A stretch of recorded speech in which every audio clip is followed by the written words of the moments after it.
Hey, this is just a quick note about our sponsor, Privado, the premier enterprise privacy platform, purpose-built to bridge the gap between privacy and engineering.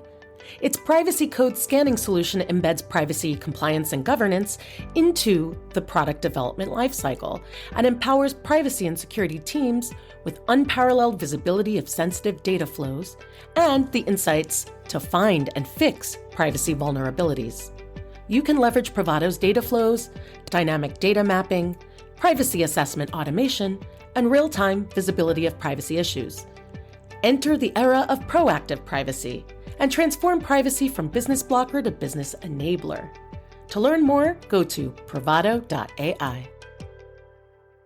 The amount of data that is stored about individuals in the data brokers, there can be a positive use for that or a negative impact to its abuse. The data that's available is oftentimes used for credit decisions, and the minority population of the workforce are marginalized because they may not have credit worthiness because they don't have a credit history. And so the data that's out there about them can be working against them for many different ways, right? So it really comes down to consent. The data is out there, but I think what we're trying to get closer to is a world that people can choose how their data is used, and that it's not used in a way that's a weapon against them, but that it's actually there to help improve the quality of lives of everyone, not just those who have access or, not everybody has mobile phones, not everybody has credit histories, etc. Hello, I am Deborah J. Farber. Welcome to the Shifting Privacy Left podcast, where we talk about embedding privacy by design and default into the engineering function to prevent privacy harms to humans and to prevent dystopia. Each week, we'll bring you unique discussions with global privacy technologists and innovators working at the bleeding edge of privacy research and emerging technologies, standards, business models, and ecosystems. Welcome, everyone, to the Shifting Privacy Left podcast. I'm your host and resident privacy guru, Deborah J. Farber. Today, I'm delighted to welcome my next guest, Steve Tout, practice lead at Integrated Solutions Group, or ISG, and 2024 MBA candidate at Santa Clara University. Steve is obsessed with helping transform businesses by delivering disruptive insights, reducing risk, and enabling safer online experiences through strategy and design thinking. For over 18 years, he's worked in a variety of roles related to global identity and access management, with a focus on programs, architecture, engineering, and operational excellence at some of the world's largest companies in telecommunications, financial services, high tech, and Big Four consulting. Steve is currently an independent advisor and host of the Nonconformist Innovation Podcast. He has produced 4 seasons and over 40 episodes on ethics, privacy, data protection, digital identity, GDPR, CCPA, entrepreneurship, leadership, and inclusive innovation. As an advisory board member to multiple startups, Steve helps founders and executives with business development, nonconformist innovation, which we'll talk about, and strategic marketing. Today, we're going to chat about privacy and the intersection with identity. Steve's experience working with the state of Washington as it modernizes consumer identity and access management for 11 million residents and businesses across the state. Welcome, Steve. Thank you, Deborah. It's great to be here. Thank you for having me. Absolutely. My pleasure. I love the overlap in the work that you're doing and the gospel that you're spreading. So before we dive deeper into what is nonconformist innovation and where are those relevant overlaps, why don't we learn from you a little bit about your origin story? Sure. Yeah. I don't know how far you want me to go back, but, in a nutshell, I'm a California boy through and through, born and raised in Northern California. And by Northern, I'm not talking about the Bay Area. I'm talking about north of Sacramento. So Shasta County represented here today. Woohoo! Yeah, Anderson, but living in the Pacific Northwest for the past couple of decades by way of finding and marrying the love of my life. I've come to know and love, spent many years in Portland, and I love that area, but I'm here in the Bremerton area now, and that's where I call home. professionally speaking, I accidentally found my way into identity and access management in the early 2000s. My career aspirations were to become a web developer. Specifically, I wanted to build database-backed websites. Now, that was my big dream, but fast forward, I'd spent time leading the first enterprise-wide identity and access management system for AT&T Wireless. I was one of the first two LDAP Sun One admins for that backend infrastructure, and spent time doing architecture there as well and business analysis. I went on to help deploy the first of identity and access management and 2FA at one of the major banks.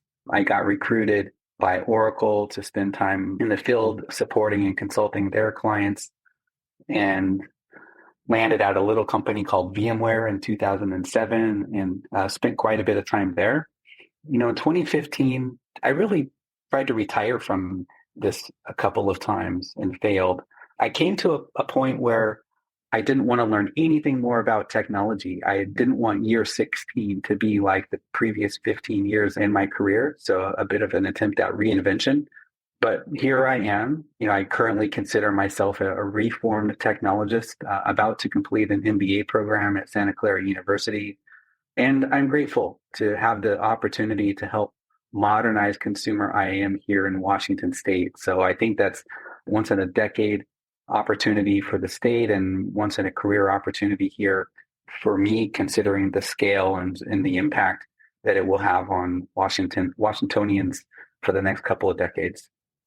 That's definitely a good synopsis. It brings us where we are today, for sure. And I think that you're right. It does have a grand effect. I mean, on the state, I live just outside of Portland, Oregon, but on the Washington state side. So as a constituent, I thank you.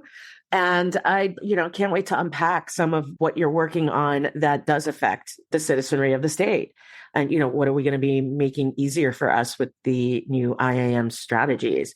But first, I would love to understand and unpack what nonconformist innovation means. What is your definition of that? And how do you view yourself as a nonconformist innovator?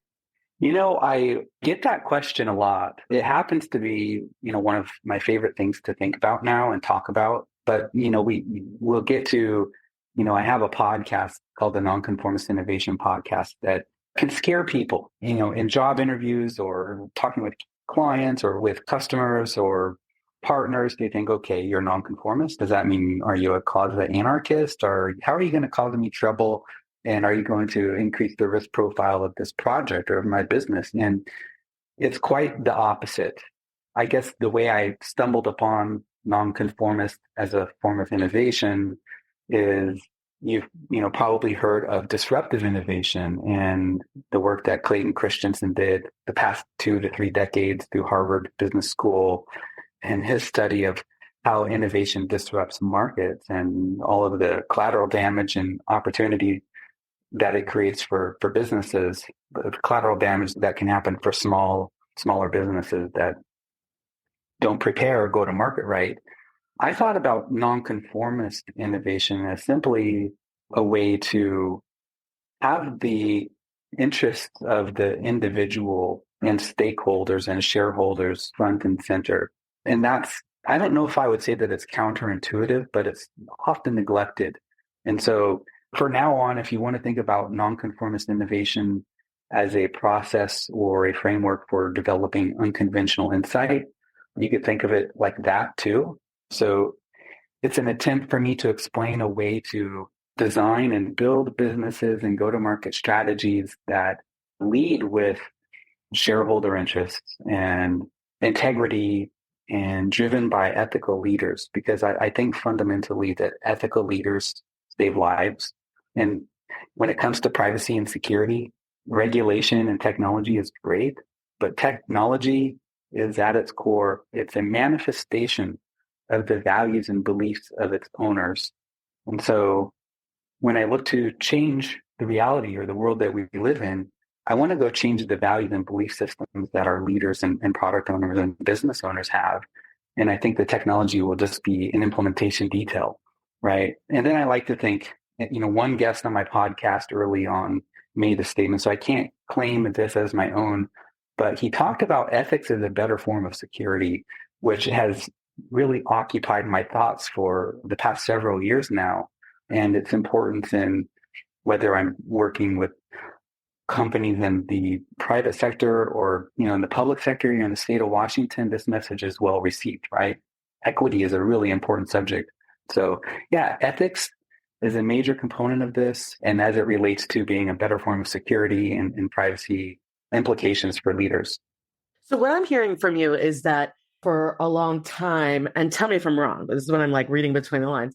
For a long time, there's been a focus on disruption and innovation from a technical standpoint, from new technology, and maybe an over focus on the technology as opposed to the technology following the set of socio-technical perspective. So the nonconformist element is not conforming to almost this VC view of, in VC here, I do mean venture capitalist view of how to bring technology to market. Instead, you're kind of looking more at the right way, the ethical way, and then the technology will follow from that. And that's the nonconformity.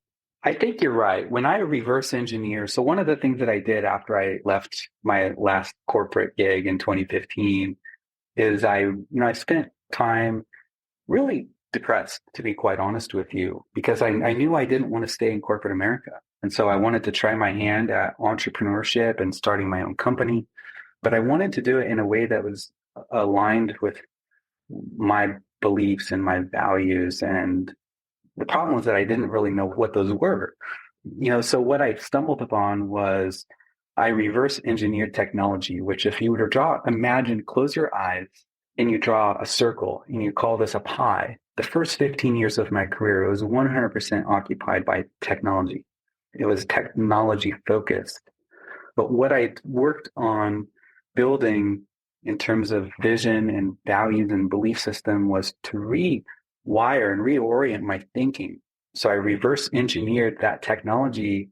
So instead of being 100% of this pie, I divided the pie into 4 pieces.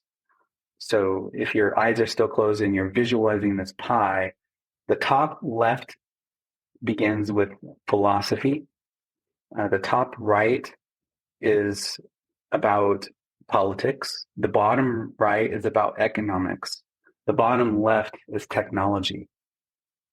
Okay. Now with that mental model, if you start with philosophy and you go clockwise, philosophy informs politics. Politics informs economics. Economics informs technology. And my belief is that technology is a manifestation of all of the above. So we're all politicians, right? I just take this view that when we step back and we look at that framework, when we look at business and technology through that framework and technology as a derivative of philosophy, that we need to look at having a form of, not all VCs are bad. We have a mutual friend and, I have others who are ethical VCs, I guess, or who value privacy just as much as they do revenue. And I'm not against revenue. I'm a student at a premier MBA school in the state of California, and there's nothing wrong with making money. Companies need to do that to survive and to continue to produce products and services that we need for our way of living. But there are a lot of abuses in the industry where privacy is the currency. And to be specific, I would take aim at the way that privacy is abused to fuel products and shareholders' wallets at the expense of residents, customers, citizens, etc. Stay with us. We'll be right back. Hello, loyal listeners. The Shifting Privacy Left podcast is seeking sponsors who want to help educate our growing community of privacy engineers. Position your brand in front of privacy engineers, architects, developers, researchers, and privacy tech buyers. Insert a 30 to 60 second ad like this one into every published episode of the podcast. This is dynamic content after all. Feature your new product, an upcoming conference, a sponsored special deal, endless opportunities. Email sponsorship@shiftingprivacyleft.com for more information on our sponsorship package. Okay, let's get back to our engaging privacy conversation.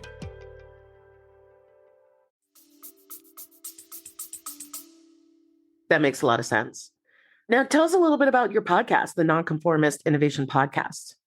So, it started in 2019. I had just left a role as a startup CEO for a cybersecurity company in Seattle. It didn't end as well as I would have hoped. But around the same time, a mutual friend of ours, Tom Kemp, had just sold his company Centrify to Thoma Bravo. So, I was just thinking one day, my experience as a CEO was very different than Tom's. And I wanted to compare notes, right? I just thought, well, I at least want to have a conversation with Tom. But I realized there's not a lot that he would share or that I could learn by just having a random impromptu conversation. So I reached out to him and, thought of having a more structured conversation where I could selfishly learn from his experiences, because the next time that I'm a startup CEO, I want it to end much different than my previous experience. So it was one of the best conversations on the topic of entrepreneurship and leadership, even after doing this for 4 seasons now. I obviously hear as a host and first person all of my podcast episodes, but I don't go back and listen to them after they're produced. There are a couple of them that I do. This is one of them when I really need clarity about my purpose and why I started this to begin with. I go back to that first episode and find a lot of clarity and motivation in it. So, the podcast is still in experimental mode, I'd say. I have some pretty ambitious plans for season 5 that's focusing on experience and the community instead of me. It's starting in the spring. I'm looking at doing a multi-city tour from Los Angeles to San Jose to Seattle and maybe a couple of stops in between, and experimenting with a live podcast format to really make this more about experiencing nonconformist innovation and looking at it through the lens of the community and the listener rather than through me as the host. Oh, I love that. I'd love to hear how that works out for you and lessons learned. So maybe we'll have you back for that. That's awesome. Very cool. Well, I've listened to a few episodes. I've not listened to the Tom Kemp episode on your show, so I will definitely go back and do that. I mean, especially with the plug you just gave for how rewarding of a conversation it was.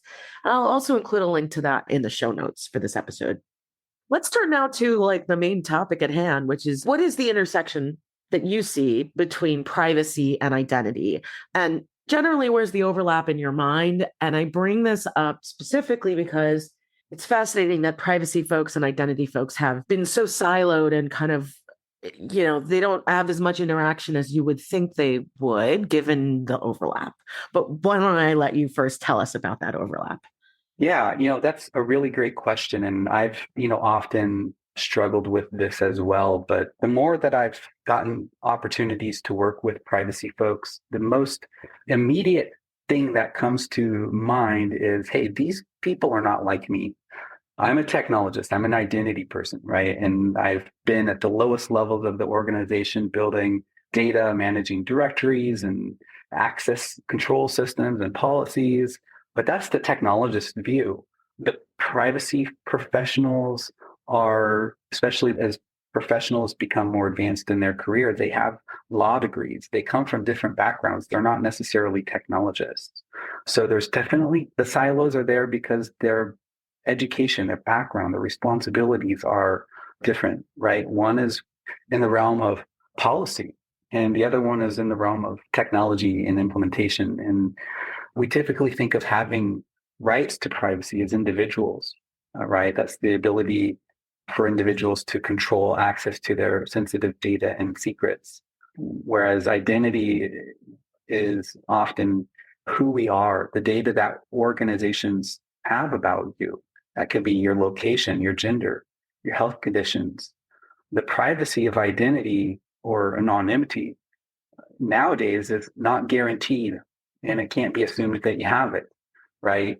I actually listen to this a lot, but this song just came on the radio this morning.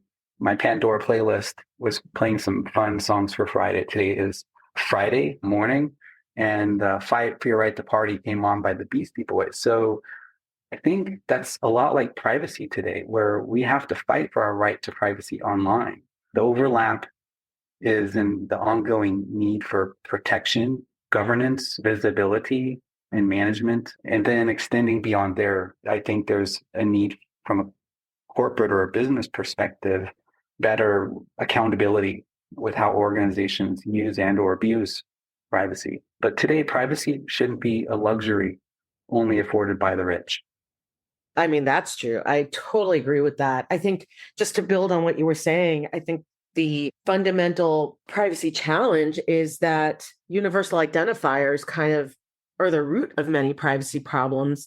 And those identifiers are being managed by identity access management kind of constructs within organizations. So with the proliferation of data across organizations that are involve personal data, these identifiers that we assign people can make it easy for us through databases to call up more context, more details about an individual than maybe that we could in the past, right? And so the more data-driven that we have made our business processes, our technical processes, all of that, now the potential privacy problems have magnified as well. And so you're right. I do want to bring up with the topic you just mentioned of privacy shouldn't be a luxury only afforded by the rich. Even in the ad tech space, you've got now in the EU, the challenge that I think it's Meta that just decided to address the challenges of privacy in the ad tech space and the problems with consents and the fact that third-party cookies are going away and all of that. Meta's come out with this, what they're calling, well, they're not calling it, but what privacy professionals against what Meta is doing, they're calling it consent or pay. So you either consent to receiving these ads or you pay a subscription to not receive ads, which is actually an equity challenge, right? Because now you're saying if you don't have the money, you could either use our services by consenting to the ads. It's almost a false choice, right? Or you could pay us money you might not have. Oh, well, where you could have a subscription where it's ad free.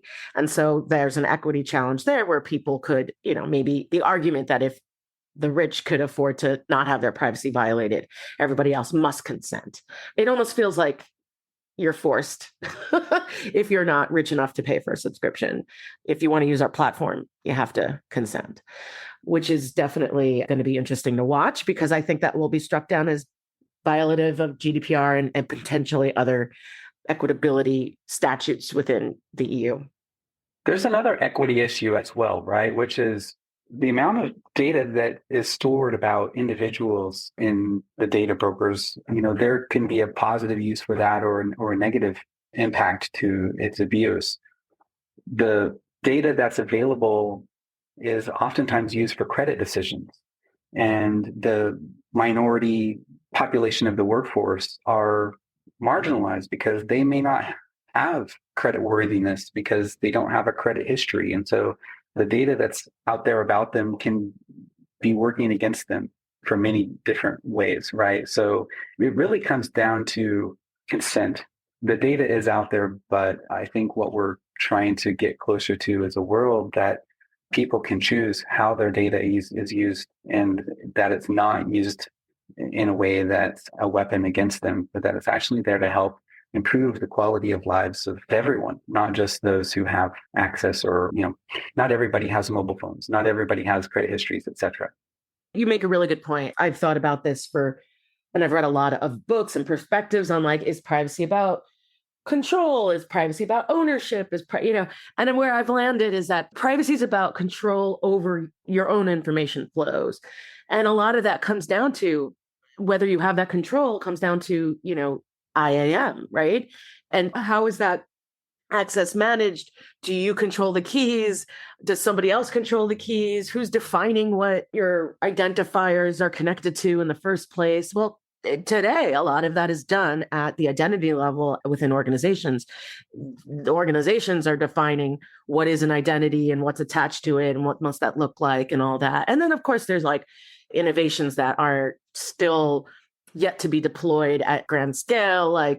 Can you decentralize that identity and turn that into, whether we're talking about verified credentials or we're talking about self-sovereign identity or other architectures of where, we as individuals can control those keys. We could have those in-depth conversations another day. But I think the larger point I'm trying to make is a lot of what you're able to find out and discover about someone is attached to either a token or an identifier or, basically an identifier so that you're able to then query about that person and like all their activities and, from a security perspective, what has this person done wrong? Not wrong, but like when you're logging, has somebody actually like, accessed something they shouldn't and then put controls around that? And so do you have anything to say about that? Because I know I just brought up a bunch of topics. Yeah, I mean, I would sum it up this way. It comes back to the philosophy. You mentioned a few things about controls, and it comes back to fundamentally at a philosophical level, do politicians, do CEOs prioritize the fundamental human right to privacy, or do they prioritize the right to shareholders and creating returns for shareholders?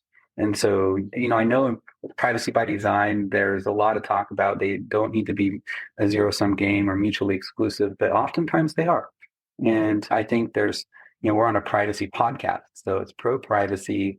I think we often get lost in the technical minutia of conversations, but it's really simple, right? Are leaders and politicians going to prioritize our fundamental human right to privacy? And if so, how? Well, actually, that's a really great jumping off point then to my next question, which is like, how do you address organizational resistance to that change, right? We get like a privacy officer, we give them resources, in an ideal world, right? Because this isn't always the case. But let's say a privacy officer is appointed and then they don't necessarily have all the resources they need and they need to argue for that. How can you address organizational resistance to change, especially when your current resources are lean? Yeah, that's a really great question. Recently, I spent a lot of time thinking about this through the lens of game theory, and look at the moves of the queen on a chessboard and how advantageous that is. That can either be a great asset or a big target. But being lean on resources can actually be an advantage in some cases in an organizational context. It can create urgency and highlight needs. But there are a couple of things that I think are vital to leading change in an organization. That change has to be sponsored by leadership. I think that's a given. If it's not, that doesn't mean it's doomed to failure. I don't think that's a given. I think that needs underscoring. Yeah.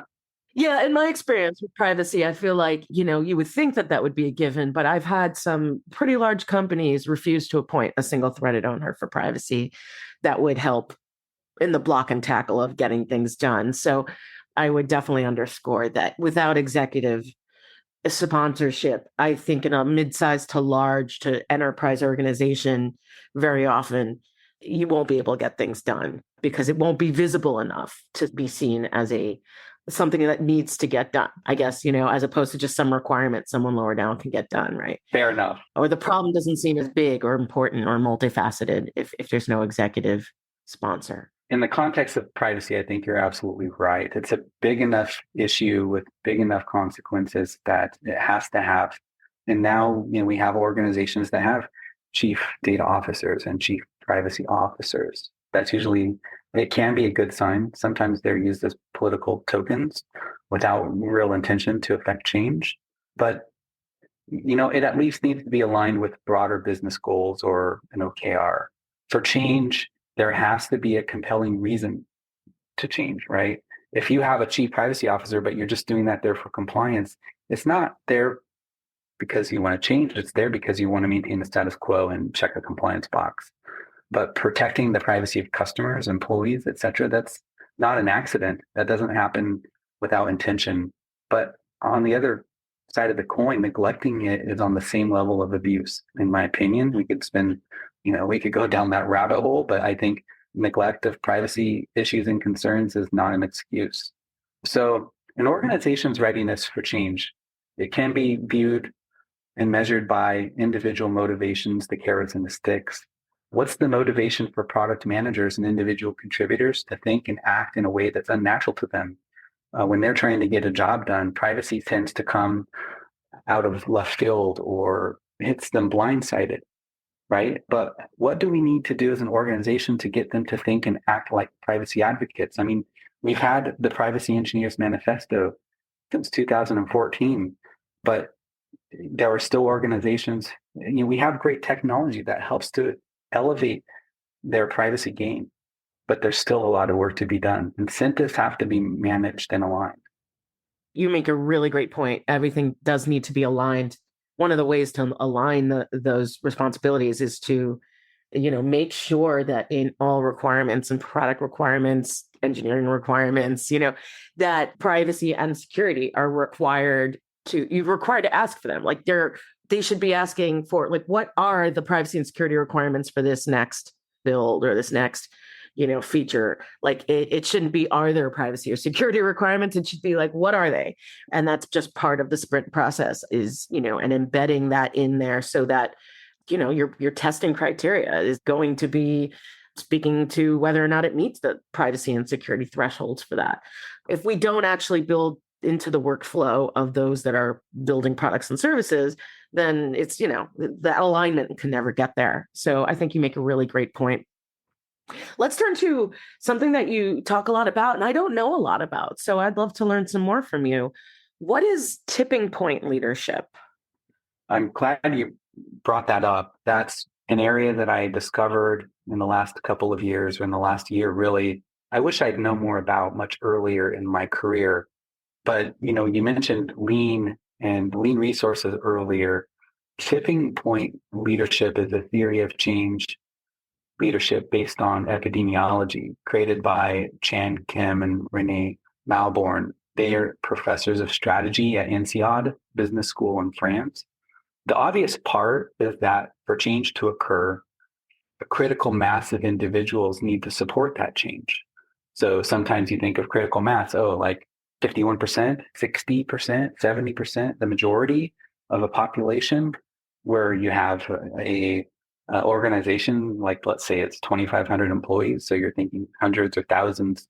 But the unexpected insight is about tipping point leadership is that critical mass can be driven by a small number of influential leaders or change agents within the organization.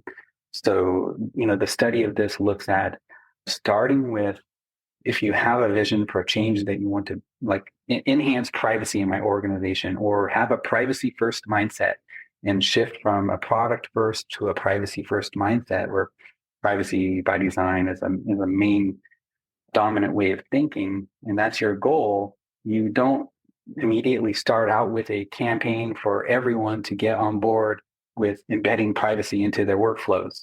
The way this theory explains to be successful with the adoption is to engage those influential leaders first.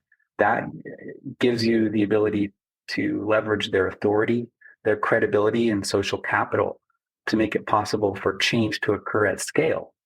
And that's how it occurs at scale.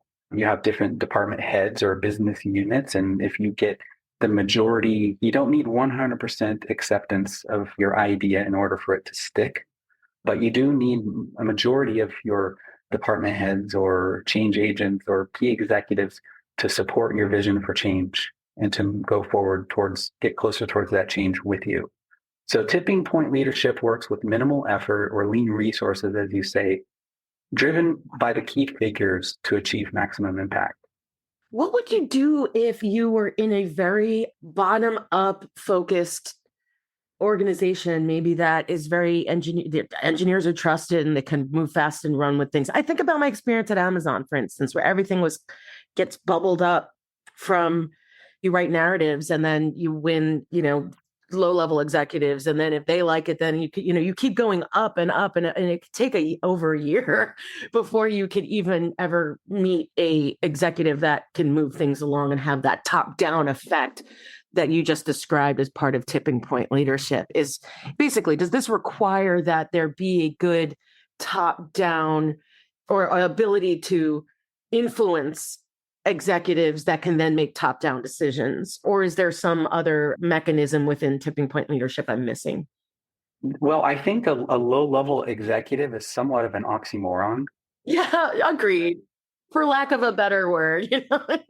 Yeah, but let's, pivot on that for a second. The executive, he may be, the executive that's, 3 levels removed from the chief executive. But if he is truly an executive, that means he has access to budget, that is reward power, and the ability to implement policy, So, there's bases of power that executive can have to become a leader of change. And he can do so with small incremental changes to how incentives and rewards are created and implemented within his organization. So I wouldn't really call that bottom up, but in your example of like an engineer at AWS who has a vision for making privacy more impactful in his or her product line, I think that he or she can become a privacy advocate, but I think there needs to be separation between, hey, this is the stuff I need to do to get my work done. And it's oftentimes fraught with danger to become too passionate about an idea that's contrary to your leadership values, and then go and try to advocate for that and do things that rock the boat or create mayhem. What I would do specifically in that situation is I would try to create mind share, starting with probably my manager. Does he or she support that idea? Am I going to get in trouble or maybe get fired if I spend too much time thinking about this idea, writing about it, talking about it internally and externally at conferences? Or is the idea, maybe it's not prevalent within the organization, but would it be perceived as politically unsafe to advocate for it? So I would think about it that way. Again, this is looking at this through the lens of game theory. And again, reverse engineering. Once an engineer steps out of his or her technology bubble, put this pie back in your mind, right? You're reverse engineering the economics, the politics, and then the philosophies. And an engineer debating philosophy with a chief executive isn't always received very well. So you have to, as a nonconformist in your organization, you have to be very pragmatic about how you raise issues and concerns and advocate for a particular way of doing things. It's not, just be outspoken. I think there's a science and a methodology that supports anyone at any level of the organization to bring their passions to their job without risking being ostracized or isolated. Yeah, that's good insight and advice. I appreciate that. I do want to turn to all the good work you're doing with the state of Washington, but just to wrap up the tipping point leadership stuff, as I was reading some of what you've written on the topic, I came to see that the definition of tipping point leadership seemed to be around some of the hurdles to overcome. And so maybe you could just quickly speak about what those 4 common hurdles are, because I think it helps better even define what tipping point leadership is. Well, as it turns out, I think these hurdles represent somewhat the pie that I created, several years ago. They're not the same. I don't frame them as hurdles. And I won't go into this deeply because I didn't invent tipping point leadership, but I think these hurdles are something that really resonate with us all. And when you think of this, you hear often, cybersecurity is a leadership issue. Yes, it is, but what does that mean? The hurdles in tipping point leadership that can slow down or even kill progress at an organizational and societal level. Now that I can say that because I see how it happens in the public sector. So they're cognitive, how people learn, and not everyone has the savvy of an engineer in Silicon Valley. Political, motivational, and resource hurdles. Motivational and political hurdles are the most difficult ones and prevent a strategy's rapid execution. Thank you. That makes a lot of sense. Okay, so let's talk about some of the work that you're doing with Washington State, working on modernizing identity access management, or IAM. Let's start by talking about what's the driving need for modernizing in Washington State. Yeah, so for context, this is for consumer IAM. So this is IAM that touches all residents within the state. This is not workforce IAM. I think that should help for anyone that's in this industry understand what we're talking about and the scale and the impact that this is having.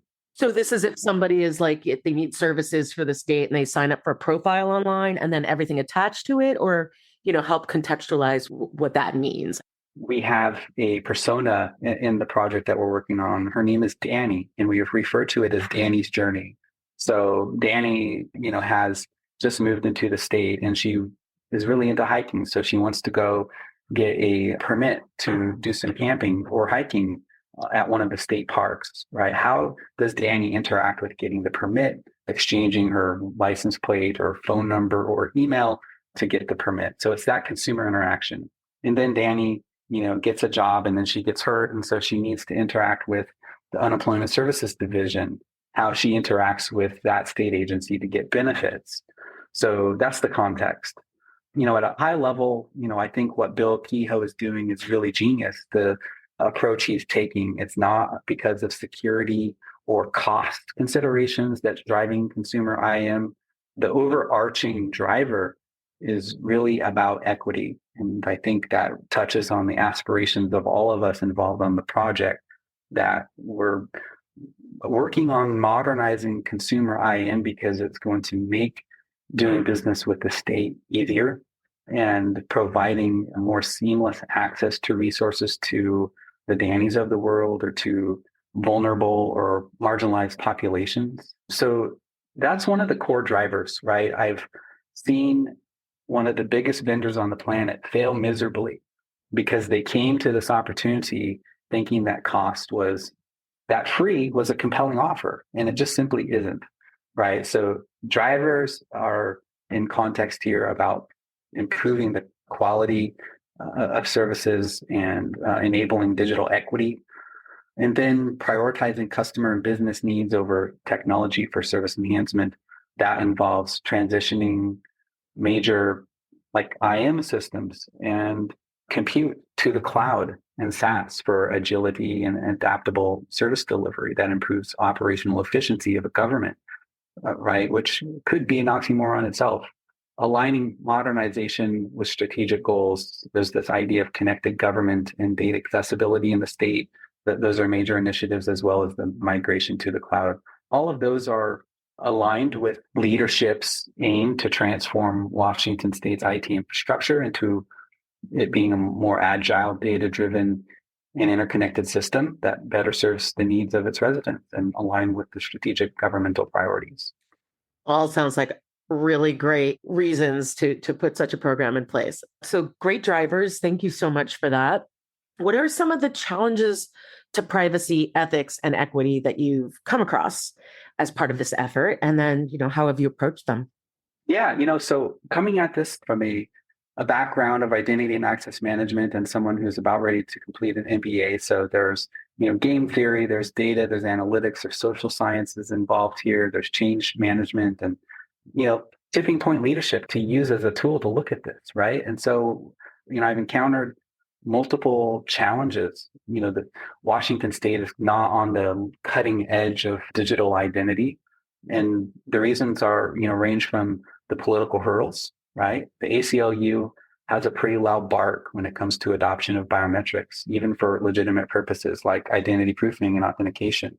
There's a lack of transparency, which directly relates to trust as an issue. As vendors build out their tech platforms, many have or are in the process of adopting AI, so machine learning using big data and predictive analytics. One of the major concerns that I see here is lack of transparency, lack of auditability in these AI models. Those are rightful concerns, right? We don't want the AI to be a black box. And the next concern is linked to that. Automation has limits. The bill of materials that are being offered by vendors in this space provide automated decision support or automated access or authorization decisions, which can become problematic, right? States need to have the ability to explain why a access decision was made or denied. And so there has to be that transparency and visibility into how the sausage is being made. And then simply bad information.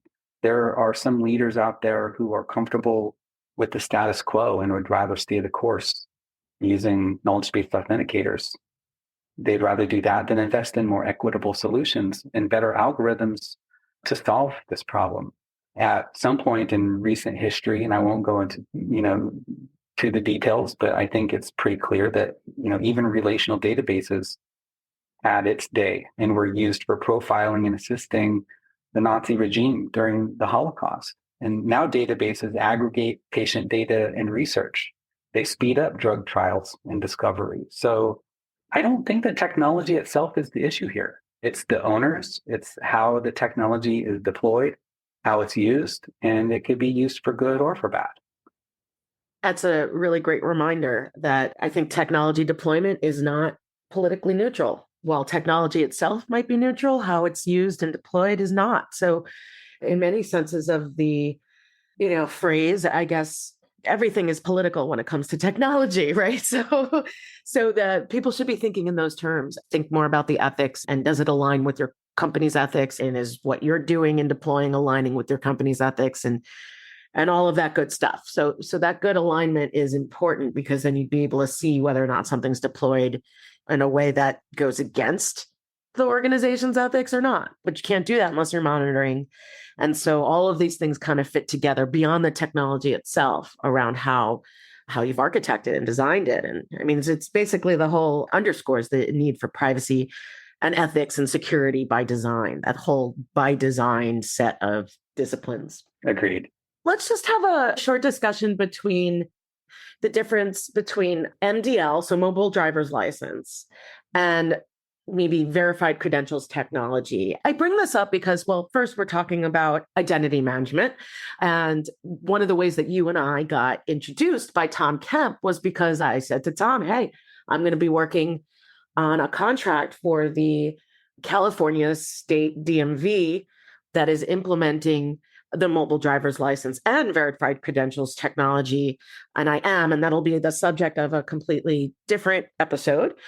But that's how he introduced me to you. Like, oh, you need to meet Steve, who's working on identity management for the state of Washington. And so in my mind, I'm like living in the world of the MDL and the AMVA standards for implementing. AMVA's the American Association of Motor Vehicle Administrators, and then comparing that to, verified credentials standard, which is actually in some ways competing with the ISO standard. So let's give our audience a little just kind of sampling of, I guess, the issues of those two standards. What are the differences? Why are we even talking about them? Yeah, well, at its fundamental level, I mean, the identity is the underpinning for it all, right? Whether you're talking about verifiable credentials or MDL, it's kind of obvious that MDLs now are gaining popularity because of their convenience. They offer enhanced security features and the growing trends towards digital transformation and personal identification. I mean, vendors are contacting me all the time, offering some kind of preview of their MDL solutions. And you're right, I'm not currently directly or actively working with the DMV here in the state of Washington, but the project I'm working on is tangential to that, which is the residence identity management or the residence credentials. So MDLs serve as the digital counterparts to the traditional driver's licenses. By contrast, verifiable credentials or VCs it's more of a broader framework for digital credentials, right? It could be a digital receipt or a digital, your pass to go to, say, overnight at a campsite, or your badge to enter a building. It could be applied to many different areas. But in this case, the cryptography and credentials are specifically related to driver's licenses. And then VCs offer a more versatile framework of all kinds, catering to broader needs. Thanks for that. I'll go in depth on another episode because I know we don't have that much more time today. But how are different states approaching their implementation of mobile driver's licenses, or MDL? Well, like any technology, Deborah, you have early adopters and laggards. It's definitely a paradigm shift. And if you look at it through the tipping point leadership, it's states and organizations are at various points in their process of building out the infrastructure and building out the political support that has to be in place. So whether you're talking about like Colorado or Oklahoma or Maryland, early adopters are kind of getting ahead of the curve, which is great because there will be lessons learned that other states like Washington can study and learn from to build the confidence, assess impact, and so forth. So I see these as increasing the security, increasing the convenience of their use. Like, the one that you hear a lot about is if the age when you order a drink at a bar, you don't have to go in, bartender won't see your eye color or your street address, that kind of thing. So the selective disclosure, where you just want them to know you're over the age of 21 so they could serve you that drink. But you're not going to share with them the entirety of what's on your license because they don't need to know that. So it's kind of a little bit of the security need to know aspect, but also that it really enhances privacy because it's a minimization of sharing the data, and selectively disclose which data you share with whom. Yeah. And then before we close our conversation today, what advice do you have for privacy technologists so that they can best position themselves and their organizations, at the forefront of privacy and security innovation? I think the main thing, Deborah, is don't fall in love with the technology. That can have negative consequences for many years and maybe even a decade, and it can disrupt the trajectory of a career. Technology changes all the time. So, real briefly, for privacy technologists to position themselves and their organizations at the forefront of privacy and security, I think they need to stop falling in love with the technology to really understand their path to broader impact, both in their career and within their organization, their community, their state, as change agents, and see themselves as change agents instead of technologists. And then become transformational leaders who practice that tipping point leadership. I think that, for me, that was a real eye opener in looking at the need for change management versus just implement new technology. Thank you so much. What books or resources do you recommend so that people can learn more about this tipping point leadership style? As you could guess, Deborah, there's a lot written on this topic, just too much to mention. The one that I read for a course I recently took on change management is Harvard Business Review's 10 must-reads, simply titled On Change Management. It's a great, concise book. There's case studies. There's different chapters on different topics that provide context. There's a really great chapter on this issue of tipping point leadership that provides the insights that leaders need to consider in managing change at any scale. I think that's a good place to start. There's another excellent resource. It's an open source textbook that I use for the same course that's published by the University of Minnesota on change management. I could recommend that too because it's free, it's online, and the quality is mind-blowing good. It's exceptionally good. If you're a technologist and you're trying to figure out how can I be more impactful and effective within my role, it's not go to a conference and learn more about technology. If you pick up that book on change management or this open textbook, I will provide a link so you can add it to the show notes and share with listeners. It's excellent. The key idea about path to impact, you need to understand what is your personal path to impact as a professional or as a leader to bring about change and transformation at a personal level, at a career level, and at an organizational level. You can't have digital transformation without identity transformation. You can't have identity transformation without personal transformation, and you start connecting the dots. So look for that path to impact. I also recommend this recent book, Ethics in the Age of Disruptive Technologies. It's an operational roadmap written by Brian Greene and Ann Skeet. They're from Santa Clara University's Markula Center for Applied Ethics, where I'm going to the business school at Santa Clara University, but that's an excellent resource as well, looking to connect the dots on innovation, disruption, and emerging technologies. Well, thank you so much, Steve, for joining us today on the Shifting Privacy Left podcast. I think I've learned a lot from you, and I look forward to following you and seeing a lot more of what you write, listening to a lot more of your podcast episodes. Until next Tuesday, everyone, when we'll be back with engaging content and another great guest. Thanks for joining us this week on Shifting Privacy Left. Make sure to visit our website, shiftingprivacyleft.com, where you can subscribe to updates so you'll never miss a show. While you're at it, if you found this episode valuable, go ahead and share it with a friend. And if you're an engineer who cares passionately about privacy, check out Privado, the developer-friendly privacy platform and sponsor of this show. To learn more, go to privado.ai. Be sure to tune in next Tuesday for a new episode. Bye for now.